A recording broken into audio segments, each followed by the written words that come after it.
And अच्छा बेटा, आज हम बीपीटी थ्योरम पढ़ रहे हैं, ठीक है।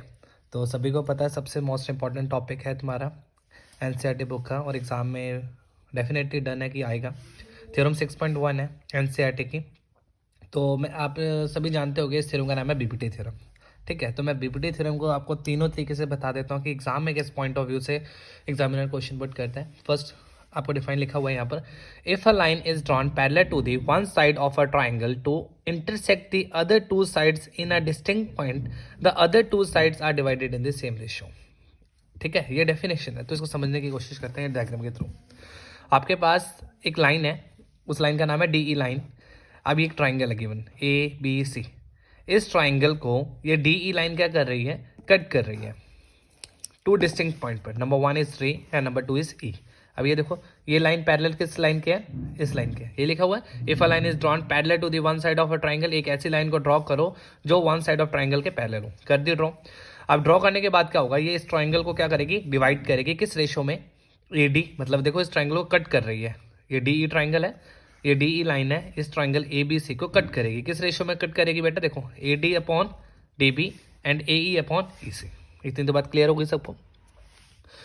और the other two sides are divided in the same ratio. समझ लग गया। इस तरीके से भी क्वेश्चन आ सकता है, या तो आपको सीधा कह दे पीपीटी थ्योरम, जिसका नाम है बेसिक प्रोपोर्शनैलिटी थ्योरम, या इसको थेल्स थ्योरम के नाम से भी जाना जाता है।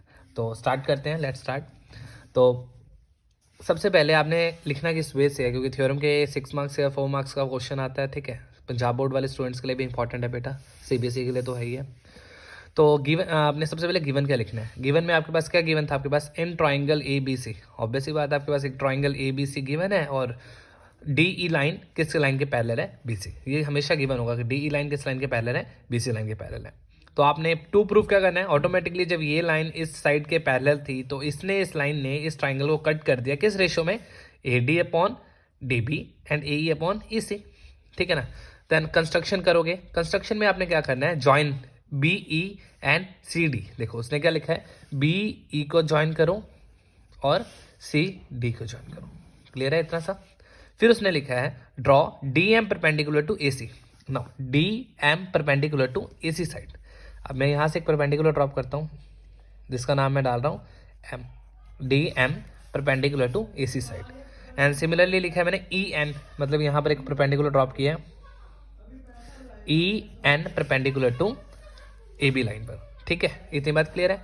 नाउ प्रूफ करते हैं इसको। कैसे प्रूफ करते हैं, तो आपको सभी को पता है एरिया ऑफ ट्राइंगल। आपके पास यहाँ पर 2 टाइप्स ऑफ ट्राइंगल बन रही है। तो मैं जो फर्स्ट कंसेप्ट ले रहा हूँ वो कुछ इस तरीके से, आपके पास एक ट्राइंगल गिवन है ADE, और यहाँ पर नीचे सेकेंड ट्राइंगल गिवन दिख रही होगी आपको, नाम है जिसका BDE, ठीक है।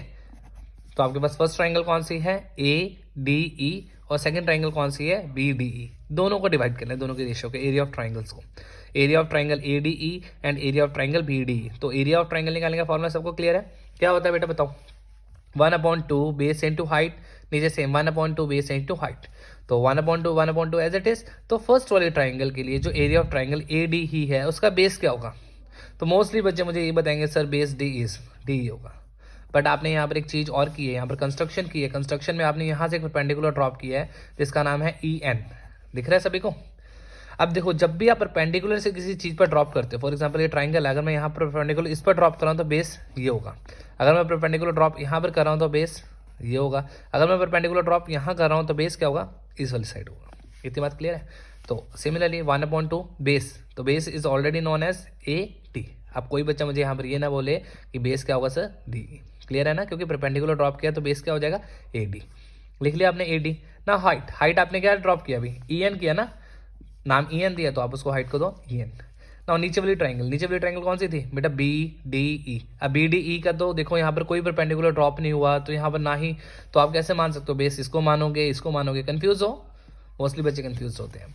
तो आपने ये देखना है कि जो आपने नीचे ट्राइंगल ड्रॉ की थी वो कुछ इस टाइप की दिख रही है आपको, सभी को ये दिख रहा है, इस टाइप की ट्राइंगल है।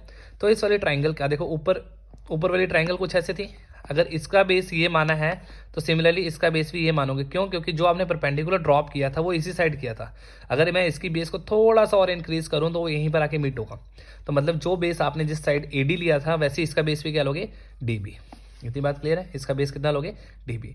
अब इसका कोई परपेंडिकुलर नहीं था, जो ऊपर वाले का परपेंडिकुलर माना हुआ है वही नीचे वाले की परपेंडिकुलर हाइट मानोगे।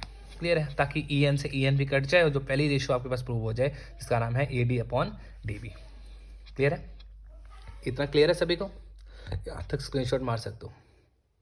ठीक है, नाउ सिमिलरली आपने यही काम दोबारा करना है अगेन। अब आपने ये वाली ट्रायंगल का यूज़ कर लिया, ठीक है, नंबर 1 ट्रायंगल का आपने यूज़ कर लिया। नाउ नंबर 2 ट्रायंगल का यूज़ करते हैं। ऊपर वाले ट्रायंगल सेम लेते हैं, फिर लिया आपने एरिया ऑफ ट्रायंगल ADE। नीचे कौन से ट्रायंगल ले लिया, इस साइड लोगे। पहले आपने BDE लिया था, अब नाउ लोगे DEC। ठीक है, तो दोबारा आपने ऊपर फॉर्मूला लगाया 1/2 बेस इंटू हाइट, नीचे भी 1/2 बेस इंटू हाइट। अब 1/2 से 1/2 कैंसिल हो जाता है, रह क्या जाएगा आपका, देखो रह क्या जाएगा आपके पास बेस। नाउ बेस, अब बेस क्या लोगे आप दोबारा, अब इस साइड पर पेंडिकुलर टॉप किया है DM, तो बेस क्या रहेगा AE। तो यहाँ पर हमने क्या पुट कर दिया, बेस की जगह पर AE, और हाइट की जगह पर हम यहाँ पर क्या पुट करेंगे, जो हमने लेट किया था DM का DM, तो यहाँ पर भी हम क्या पुट करेंगे, DM का DM।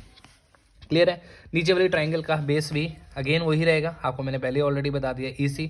इसका कोई हाइट नहीं है, तो जो ऊपर वाले के लिए हाइट मानी है DM से DM, ताकि DM से हम DM भी क्या करते हैं यहाँ पर कट कर दें और रह क्या जाए AE/EC। यहाँ तक बताओ किसी को क्लियर है, यहाँ तक मैं ऐसे कर देता हूँ, आप स्क्रीनशॉट मार सकते हो।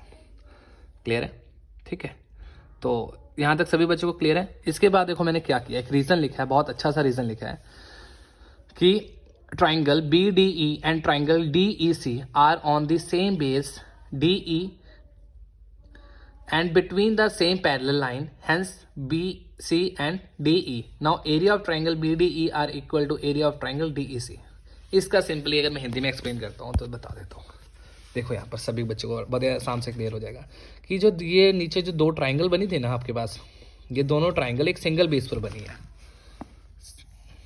सिंगल बेस पर बनी है। इतनी बात क्लियर है। अब सिंगल बेस कौन सा था आपका D। इस सिंगल बेस पर ये 2 ट्राइंगल्स बने हैं, नाम है एक का B, एक का नाम है C।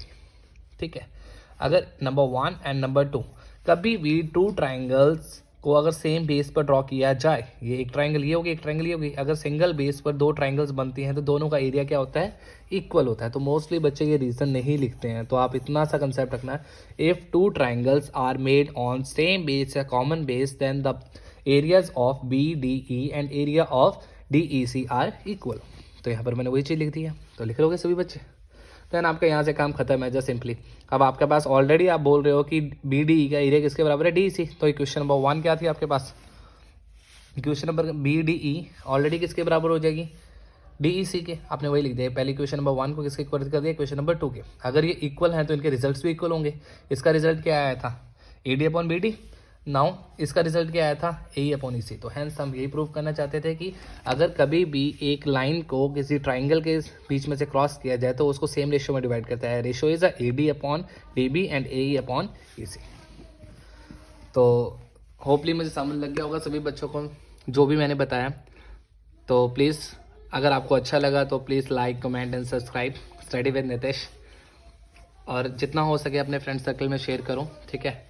और ये मैसेज भी पहुंचा दो सभी बच्चों तक कि जो बच्चे मेरे साथ जुड़ना चाहते हैं इस चैनल के साथ जुड़ सकते हैं। आज से हमने हर एक रोज़ में एक टॉपिक आपके लिए इस पर अपलोड करा करूँगा जो आपके लिए बहुत ज़्यादा हेल्पफुल होगा, जो पेपर और पॉइंट ऑफ व्यू। अभी मैं आपकी पूरी प्रेपरेशन नहीं करते हैं, हम न्यू सेशन से स्टार्ट करेंगे। अभी सिर्फ हम उन स्टूडेंट्स के लिए वर्क कर रहे हैं जो लास्ट में जिन बच्चों की बहुत सी डाउट्स हैं, मैं उसके लिए मेन टॉपिक्स निकालूंगा, मेन टॉपिक्स की वीडियो अपलोड करूँगा, साइंस और मैथ्स के लिए, दोनों के लिए। सो सभी बच्चे मेरे चैनल को सब्सक्राइब करेंगे, शेयर करेंगे और ज़्यादा से ज़्यादा लाइक करेंगे। Thank you so much.